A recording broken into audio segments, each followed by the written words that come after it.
Indonesia, Thailand, Vietnam, Malaysia இந்த நாடுகள் எல்லாத்துலேயுமே மக்கள் பெரிய சிரமத்துக்கு உள்ளாயிட்டு இருக்காங்க அப்படிங்கிற தகவல் வெளியாயிருக்கு. என்ன பசியா பட்னியா அப்படின்னு கேட்டால் இல்லை. சூறாவளியால் பெரும் புயல், அந்த புயலின் காரணமாக பெருவெள்ளம், அந்த பெருவெள்ளத்தின் காரணமாக மக்களுடைய இயல்பு வாழ்க்கை முடங்கி போயிடுச்சு. மட்டும் இல்லாமல் வாழ்க்கையை தொலைச்சிட்டாங்க. இங்கே மக்கள் எப்படியெல்லாம் சிரமப்பட்டுக்கிட்டு இருக்காங்க அப்படிங்கிறத வித்தியாசமாக ஏகப்பட்ட வீடியோக்கள் நம்மகிட்ட கிடச்சிருக்கு. அது ஒரு விலங்குகள் எப்படி பாதிக்கப்படுது அப்படிங்கிறதுல இருந்து மக்கள் எப்படியெல்லாம் சிரமப்படுறாங்க அப்படிங்கிறதையும் அதை மீட்கக்கூடிய காட்சிகள் எல்லாமே நம்ம கையில் இருக்குது. அதை தான் நம்ம பார்க்க போகிறோம். வாங்க பார்க்கலாம் உறவுகளை. இது பிரசாத் சிக்னேச்சர்.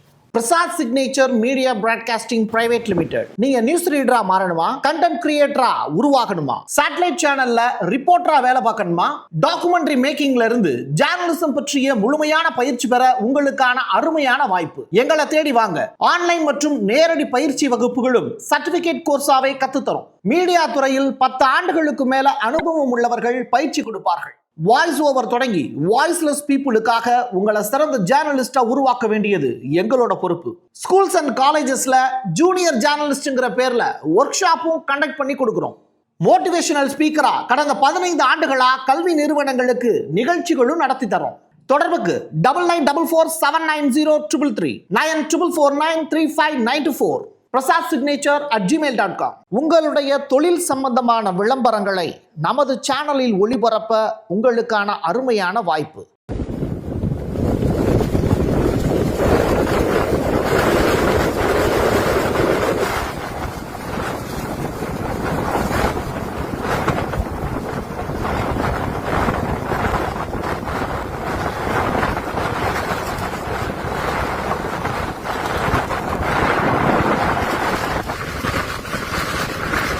ஃபஸ்ட்டு தாய்லாந்துலேருந்தே ஸ்டார்ட் பண்ணிடுவோம்.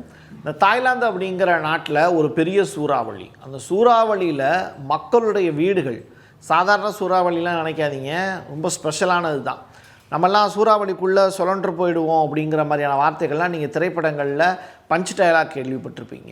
பட் வீடு ஒரு சுழல் காற்றுல எப்படி சுற்றி பாதிக்கப்பட்டிருக்கு அப்படிங்கிறது, பாதிக்கப்பட்டிருக்குங்கிறத விட வீடு அந்த சூறாவளியில் மேலே பறக்குது. புரியல, காட்சிகளாக பார்த்துட்டு வாங்க.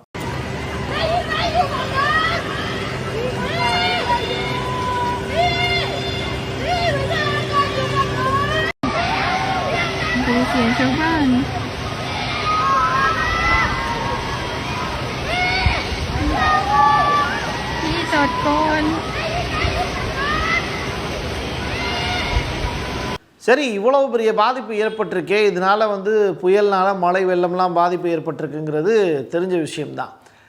அந்த தண்ணிக்குள்ளே நடந்து போக முடியாது. ஏன்னா தண்ணி தலைக்கு மேலே போயிடுச்சு. தாய்லாந்து, வியட்நாம் இந்த ஏரியாலெலாம் மக்கள் நம்மளை விட குட்டை, கொஞ்சம் 4 அடிக்கு தான் மக்களே இருப்பாங்க. அப்போ அந்த மக்கள் எப்படி அந்த தண்ணியில் போக முடியாதுல்ல. அப்போ என்ன பண்ணுறாங்க, அதுக்கு பதிலாக மாற்றாக ஒரு வழியை யோசிக்கிறாங்க. மின் கம்பங்கள் இருக்குல்ல, அதில் ஒரு வயர் போகுமா, கரண்ட் இருக்காது, எல்லா இடத்துலையும் கரண்ட் ஆஃப் ஆகிடுச்சு. அதனால் அந்த மின் கம்பங்கள்லேயே நடந்து போக ஆரம்பிக்கிறாங்க. மின் கம்பங்கள்லையே நடந்தாங்க அப்படின்னா நான் சொன்னால் எங்கே நம்ப போகிறீங்க? நீங்கள் காட்சிகளாக பாருங்கள்.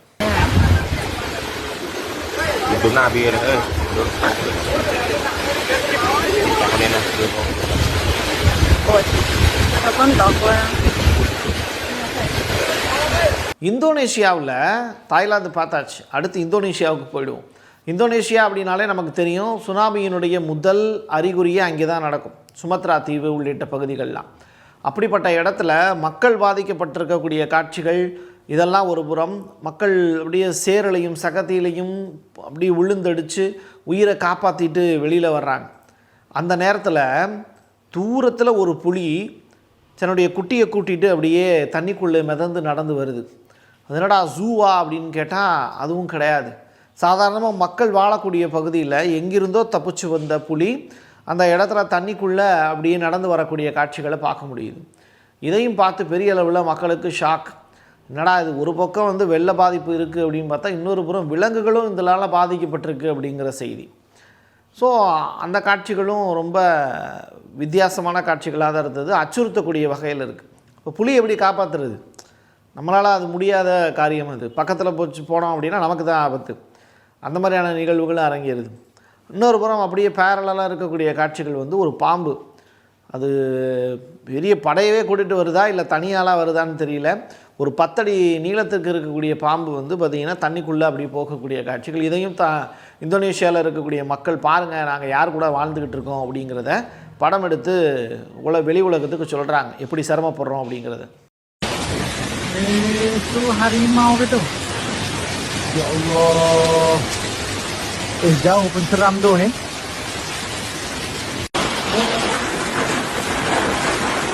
Itu harimau tu. Ya Allah. Jauh pun seram tu ni. Saya tokใจอะไรก่อนไปนะลูกนะ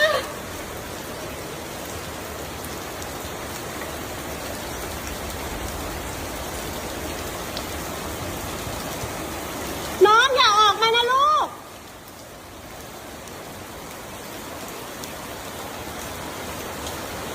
ட்ரோன்கள் உதவியோட இந்த மக்களை எல்லாம் மீட்கக்கூடிய காட்சிகள் அரங்கேறுது. எப்படி இருந்தாலும் பாதிக்கப்படுறாங்க, அது இயற்கையாக நடக்கிறது தான், தெரிகிறது தான்.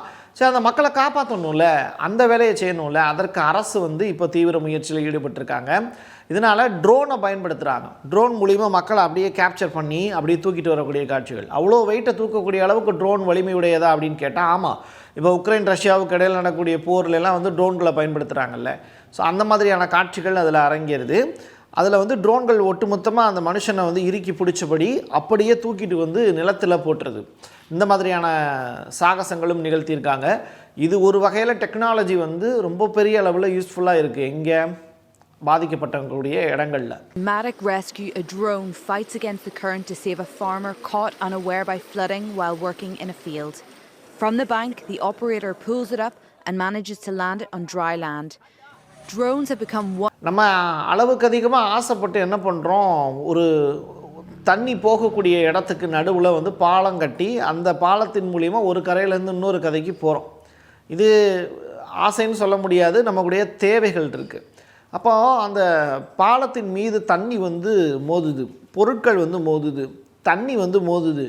ஒரு கட்டத்தில் என்ன ஆகுது, இயற்கை ஒட்டுமொத்த பாலத்தையும் அப்படியே அடிச்சுட்டு போகக்கூடிய காட்சிகளும் அரங்கேறுது.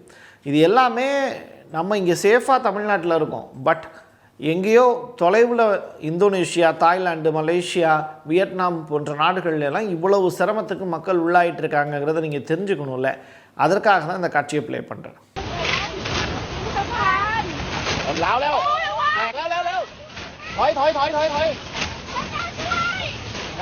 நம்மெல்லாம் வாழக்கூடிய வீடுகளில் சில பேர் வந்து செங்கல் வச்சு கட்டுவாங்க. எல்லாருமே கண்டிப்பாக ஒரு டோர் வச்சுருப்பாங்க வாசலில், வாயில் கதவு அப்படின்னு ஒன்று. ஆனால் கொஞ்சம் யோசிச்சு பாருங்கள், சில வீடுகள் பெரிய பெரிய வீடுகள் கண்ணாடி வீடுகளாக இருக்கும். அந்த கண்ணாடி வீடுகளை ஒட்டச்சிக்கிட்டு தண்ணி உள்ளே வந்து அப்படி இருக்கும். அப்படிப்பட்ட காட்சிகளும் அரங்கேறி இருக்குது. தொடர்ச்சியாக இதே மாதிரி வீடுகளுக்குள்ள தண்ணி வந்து ஒட்டுமொத்த வீட்டையும் அடிச்சுட்டு போகக்கூடிய காட்சிகளும் இந்தோனேஷியாவில் நடக்குது. குறிப்பாக மலேசியாவில் மக்கள் வந்து குடிசை போட்டு வாழ்ந்திருக்காங்க. அந்த குடிசையோடு சேர்த்து வந்து அந்த மக்களையும் சேர்த்து வெள்ளம் அடிச்சுட்டு போகக்கூடிய காட்சிகள் அரங்கேறுது.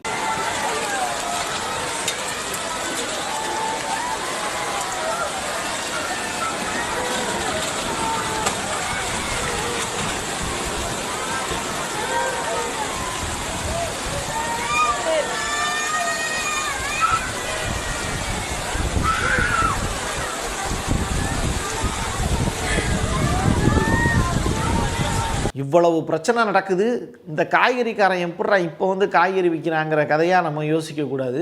நிஜமாகவே அவன் வந்து யாருக்கோ இல்லாதவங்களுக்கு அவர் கொடுக்க வந்திருக்காருன்னு வேணால் யோசிக்கலாம்.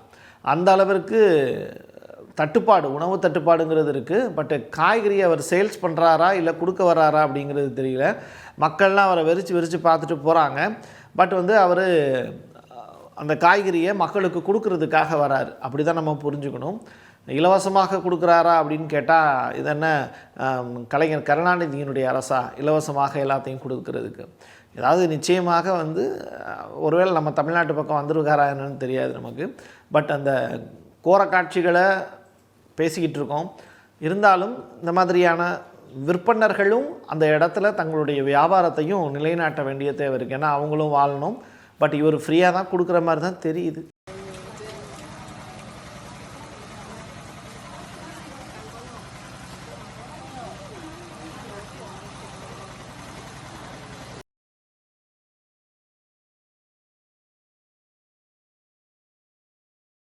ஒட்டுமொத்தமாக பார்க்கும்போது ஒரு சில விஷயங்களை நம்ம யோசித்து பார்க்கணும். எங்கேயோ வாழக்கூடிய மக்கள் வந்து தினந்தோறும் வாழ்கிறதுக்கான வாய்ப்பையே உருவாக்க முடியாத அளவுக்கு தவிச்சுக்கிட்டு இருக்காங்க. நான் ஏற்கனவே சொல்லியிருக்கேன், ரஷ்யாவில் வந்து முழுக்க பனிக்கட்டியை அகற்றிட்டு தான் 2 மணி நேரம் வந்து வீட்டில் இருந்து வண்டி எடுத்துகிட்டு கிளம்பி போகிறதுக்கே அவ்வளோ நேரம் ஆகும். அந்த பனி அடர்ந்த காரை வந்து ரெடி பண்ணுறதுக்கே வேலை நேரம் கம்மி தான். பட் இங்கே வந்து என்ன அப்படின்னா, நமக்கு வாழ்வதற்கான வாய்ப்புங்கிறது பிரகாசமாக இருக்குது. பட் நம்ம சாதியிலையும் மதத்துலையும் அடிச்சுக்கிட்டு நாறிக்கிட்டு இருக்கோம். பிரச்சனைகள் அங்கே வேறு மாதிரி இருக்குது, இங்கே இருக்கக்கூடிய பிரச்சனைகள் வேறு மாதிரியாக இருக்குது. திருநெல்வேலியிலேருந்து திருச்செந்தூர்லேருந்து நிறைய இடங்கள்லாம் இப்போ மழை பெஞ்சிக்கிட்டு இருக்குது. நம்மளை தமிழ்நாட்டையும் தாக்க தயாராகிட்டுருக்கு ஒரு புயல் அப்படிங்கிற செய்திகளும் வெளியாகிட்டுருக்கு. எது எப்படியாக இருந்தாலும் மக்கள் வந்து சேஃப் அண்ட் செக்யூர்டாக வாழ்வதற்கு பழகி கொள்ள வேண்டும் அப்படிங்கிறது தான் நம்முடைய விருப்பம். என் கையெழுத்து என் மக்களுக்கானது உறவுகளே. மீண்டும் ஒரு பதிவில் சந்திக்கலாம். நன்றி, வணக்கம். Prasad signature media broadcasting private limited. நீங்க நியூஸ் ரீடரா மாறணுமா, கண்டென்ட் கிரியேட்டரா உருவாகணுமா, சேட்டலைட் சேனல்ல ரிப்போர்ட்டரா வேலை பார்க்கணுமா, டாக்குமெண்ட்ரி மேக்கிங்ல இருந்து ஜேர்னலிசம் பற்றிய முழுமையான பயிற்சி பெற உங்களுக்கான அருமையான வாய்ப்பு. எங்களை தேடி வாங்க. ஆன்லைன் மற்றும் நேரடி பயிற்சி வகுப்புகளும் சர்டிபிகேட் கோர்ஸாவே கத்துத்தரும். மீடியா துறையில் 10 ஆண்டுகளுக்கு மேல அனுபவம் உள்ளவர்கள் பயிற்சி கொடுப்பார்கள். வாய்ஸ் ஓவர் தொடங்கி வாய்ஸ்லெஸ் பீப்புளுக்காக உங்களை சிறந்த ஜேர்னலிஸ்டா உருவாக்க வேண்டியது எங்களோட பொறுப்பு. ஸ்கூல்ஸ் அண்ட் காலேஜஸ்ல ஜூனியர் ஜேர்னலிஸ்ட்ங்கிற பேர்ல ஒர்க் ஷாப்பும் கண்டக்ட் பண்ணி கொடுக்கிறோம். மோட்டிவேஷனல் ஸ்பீக்கரா கடந்த 15 ஆண்டுகளா கல்வி நிறுவனங்களுக்கு நிகழ்ச்சிகளும் நடத்தி தரோம்.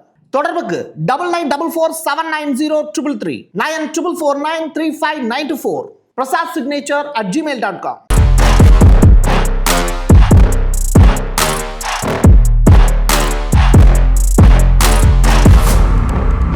உங்களுடைய தொழில் சம்பந்தமான விளம்பரங்களை நமது சேனலில் ஒளிபரப்ப உங்களுக்கான அருமையான வாய்ப்பு.